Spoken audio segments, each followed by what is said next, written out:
What do you think most people get wrong about motivation? They think it's a permanent fix. They think it's something that is a constant. They think that maybe once I get it, I'm going to hold on to it. And that's the thing about that I was telling you, that I always talk about. Nothing is permanent. Nothing is permanent. And a lot of times you have to learn to perform without motivation. You have to learn to perform without purpose. You have to learn to perform a lot of different things. And that's what people think. They think I need to have this motivation to work out, to study, to be better. So if they don't have it, they just don't do it. And that's where you fail. You have to learn to train your mind well beyond motivation. If you have motivation, that's great. That's some kindling to the fire. All it takes is a little bit of spark, you can burn the whole forest up. But motivation, you have to learn to exist without it. You have to learn to be, you have to be your best self when you're least motivated. And that's the tricky part about all that shit. Motivation is just a word. You have to have these different things in your mind on where you want to go and know that motivation is not going to get me there. Because I'm not going to always be motivated. Many dreams die while suffering. Think about it. We conjure our biggest dreams, our most audacious goals, when we feel safe and warm, even if you're struggling financially, emotionally, spiritually, or physically. Your grand plan to defy the odds probably came to you in a moment of comfort when you had time to evaluate where you are and how you got there. There is no space for big picture thinking when you're in the heat of battle. When all is calm, even temporarily, damn near anything can feel possible. So that's when you dream it up and map it all out.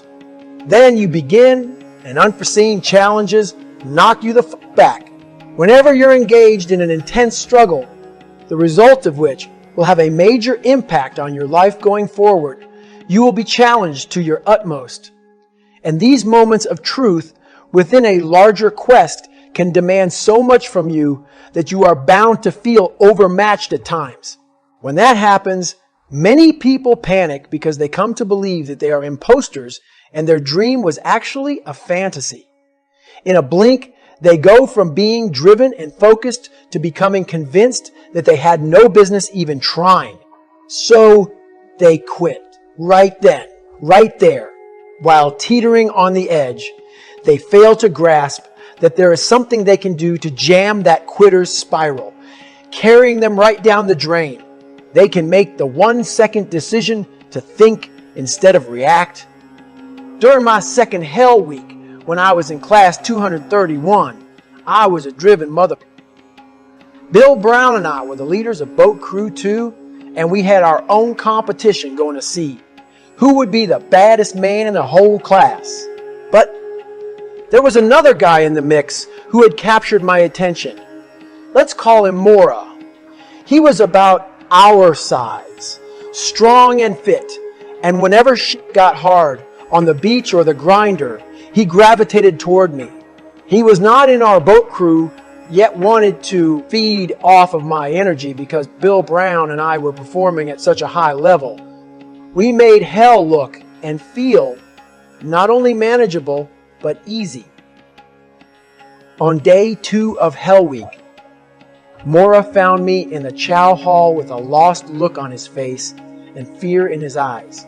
I was busy filling my wet and sandy pockets with packets of peanut butter because I needed fuel to withstand the punishment I knew was coming.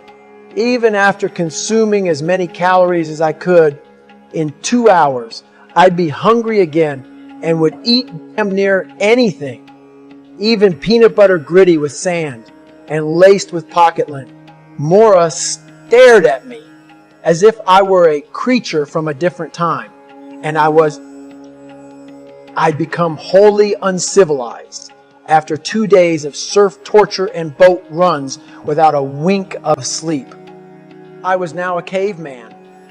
Mora, on the other hand, looked like a traumatized modern man, and that was a clue that something was off. "Hey, Goggins," he whispered as his eyes darted around the room. "I don't want to be here anymore." The pressure cooker of Hell Week had temporarily unhinged him from his dream and his rational mind, and he looked like he was searching for an emergency exit. He was panic in human form. And I knew that because it was exactly how I felt when the first wave hit me in the very first hour of that same Hell Week. The Pacific Ocean was as cold as ever when that massive 6-foot wall of water picked me up, flipped me 3 times, and pounded me into the wet sand. It was as if the ocean itself was saying, "Get the fuck out of here." And I listened because my lungs were still burning from the bout of pneumonia that got me rolled into this class from class 230 just 2 months earlier. And because water was my kryptonite. There were 130 hours of Hell Week to come, and I knew that a good chunk of them would be spent in the cold ocean. That cocktail of suck hijacked my brain to send out signals far more troubling than ambivalence. I wasn't wondering if I had what it took or if I was prepared for the moment. The voice in my head was saying, "I don't really want to be a Navy SEAL." For more than a year, my quest to become a SEAL had been all-consuming. I'd never wanted anything as badly or committed so completely to the process. But when you are locked into a sufferfest, there are times when the conditions will become intolerable, and a self-sabotaging impulse rooted in shock and fear will feel like clarity. I was a half step from voluntarily pulling the plug on a dream that had the power to change the course of my entire life. I glanced over at Bill Brown, resigned to the fact that he would soon stand alone as the baddest man in class 231. Then, from the knee-deep, swirling shallows, I scanned the horizon, where a destroyer was heading out to sea. The instructors had warned us that if we didn't make it through training, we'd be assigned to a ship like that, where we'd be stuck chipping paint for 6 months at a time. They made it sound like the most miserable deployment on Earth. But to me, in that instant, it sounded like heaven. Most SEAL instructors love quitters. When you tell them that you're too cold and you want out, they are more than happy to take you by the hand and lead you to the warmest shower of your life, because in their minds, it proves that they are better than you. Once you step into that shower, you get so warm within a minute that you forget what being cold even felt like, and then you realize that your warmth just cost you a piece of your soul, if not the whole damn thing, which can lead to a lifetime of regret. Time was of the essence. I could not crawl back onto the beach and take 10 minutes to get my mind right. I was in the eye of a psychological storm, and all around me, the water was still frothing and growling. Part of the problem was that the cold water had stolen the breath from my lungs. I was gasping and panic breathing. In order to think clearly, I needed oxygen. I took a deep breath and then another. And in that time, my possible future played out in my head. I watched myself stagger back to the beach and lay my helmet down. Within days, I was flushed right out of the military and sent back to Indiana, where I struggled through a series of low-level, low-impact jobs, which were the only ones I was qualified for. Minimum wage security guard, lifeguard at a local pool, and exterminator. That was true clarity.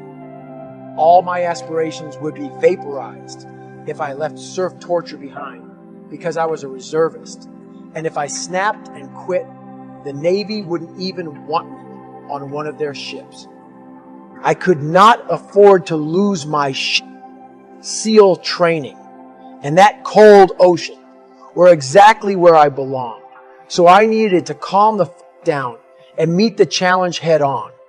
I took another breath as the next big wave swelled. It smashed the shit out of me too, but I managed to scramble toward the group and lock arms with my teammates. I was done showing weakness.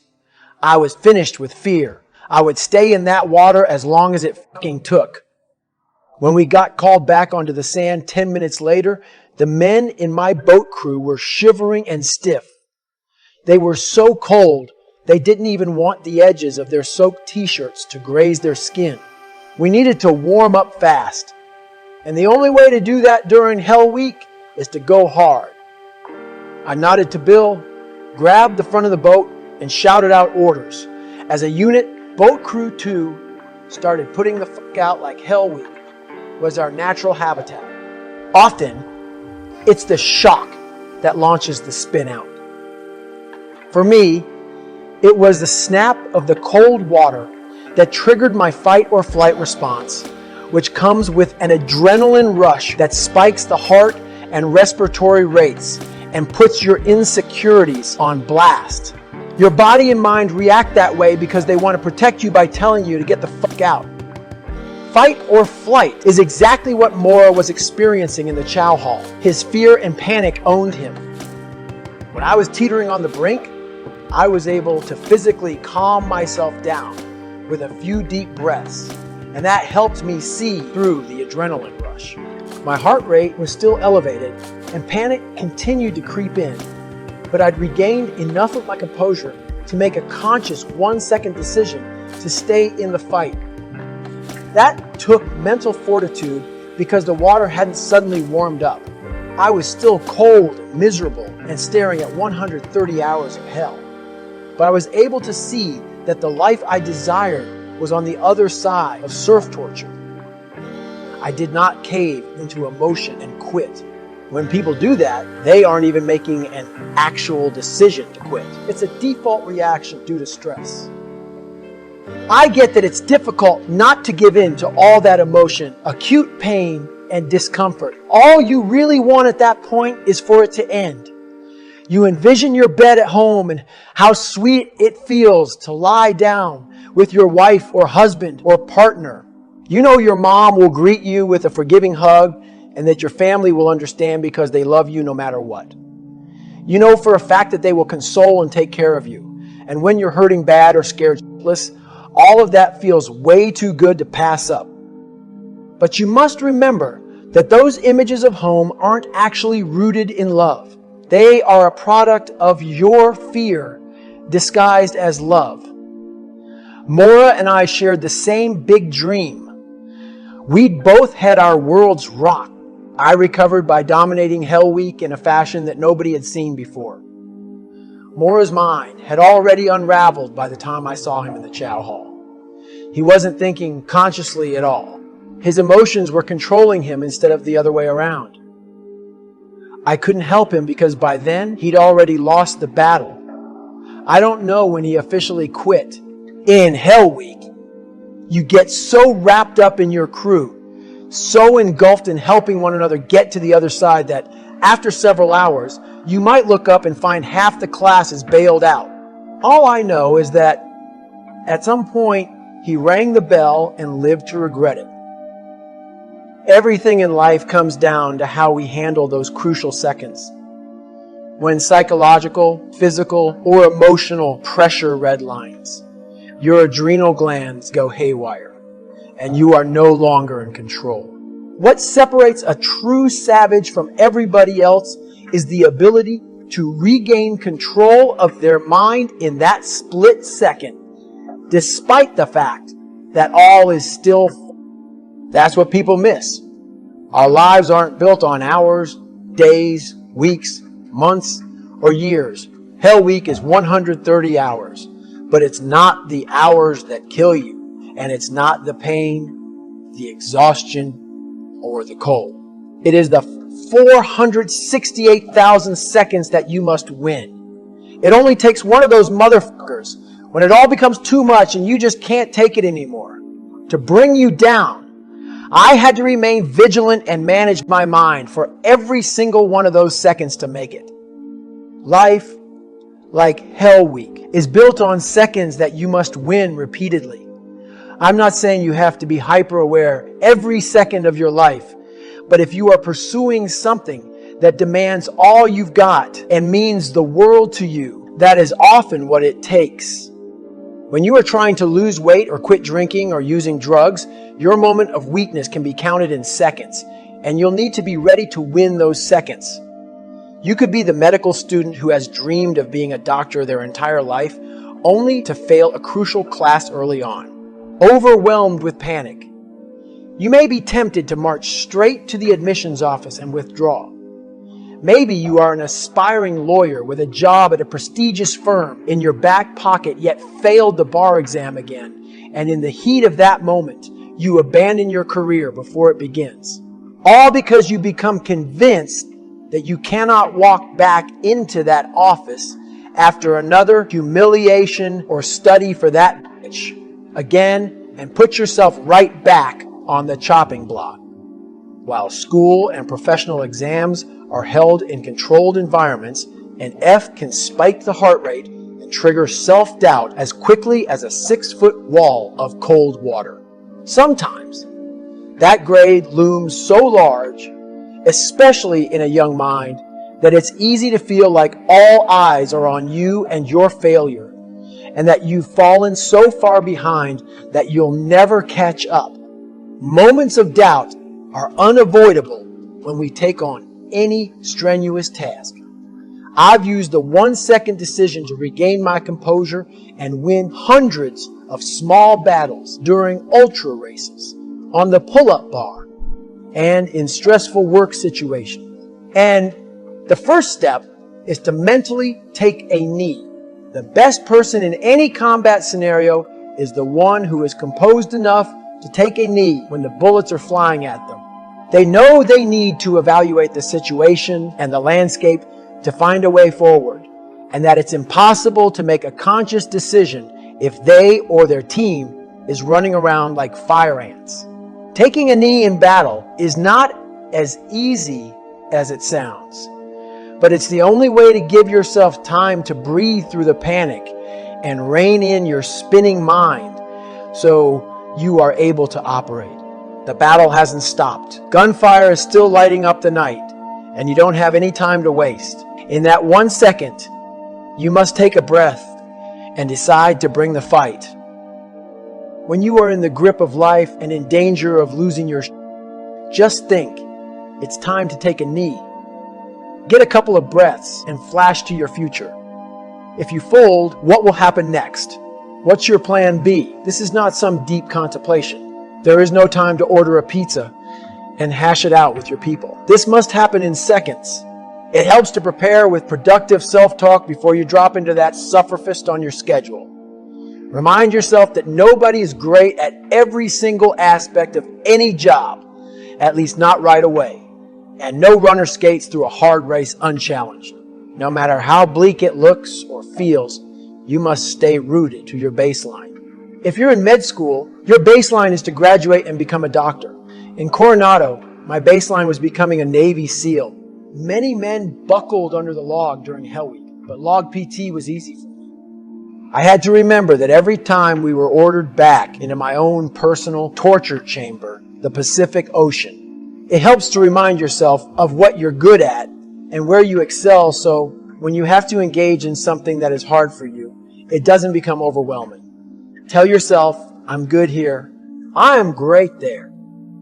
This sucks, but it will be over in 20 minutes.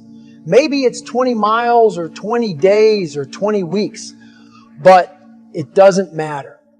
Every experience on earth is finite. It will end someday, and that makes it doable. But the outcome hinges on those crucial seconds you must win. There are consequences to this. Quitting on a dream stays with you. It can color how you see yourself and the decisions you make going forward. Several men have taken their own lives after quitting SEAL training.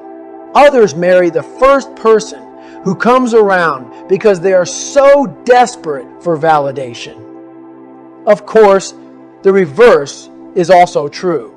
If you can withstand the suffering, take a knee, and make a conscious 1-second decision in a critical juncture, you will learn perseverance and gain strength by winning the moment.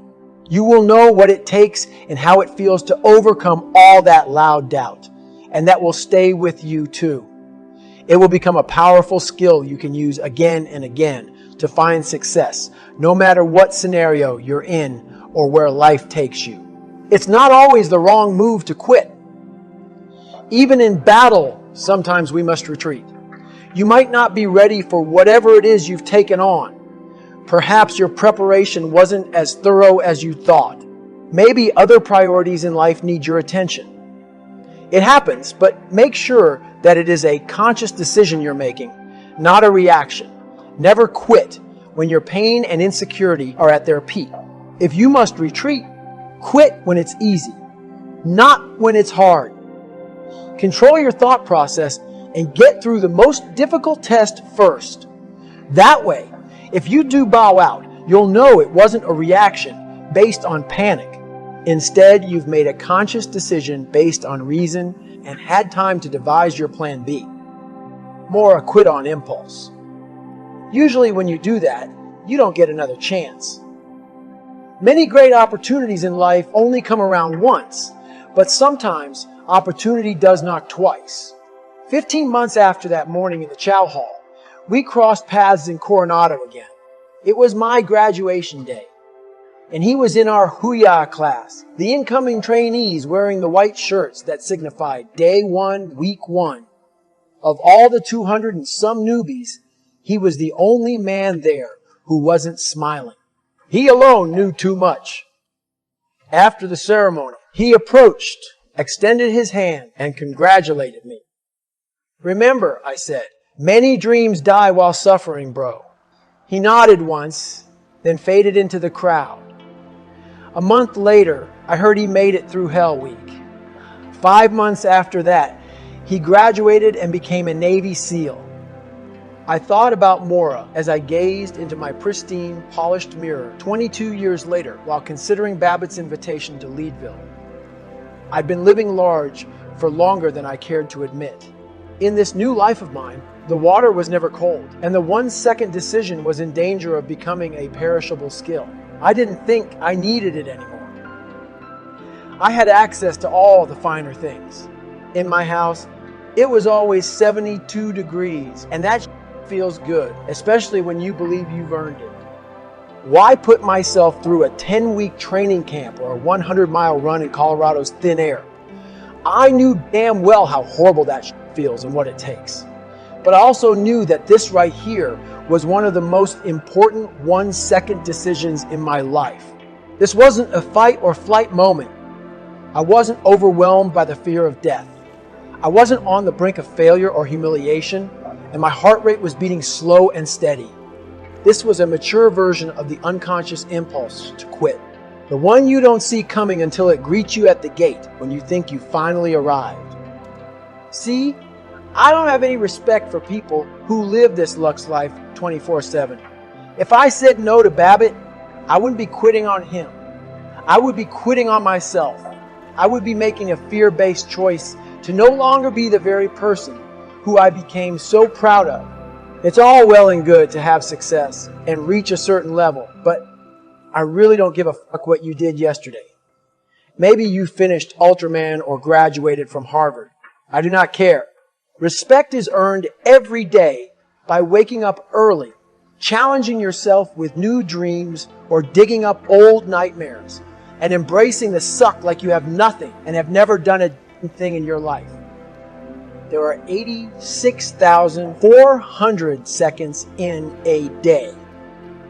Losing just one of those seconds can change the outcome of your day and potentially your life.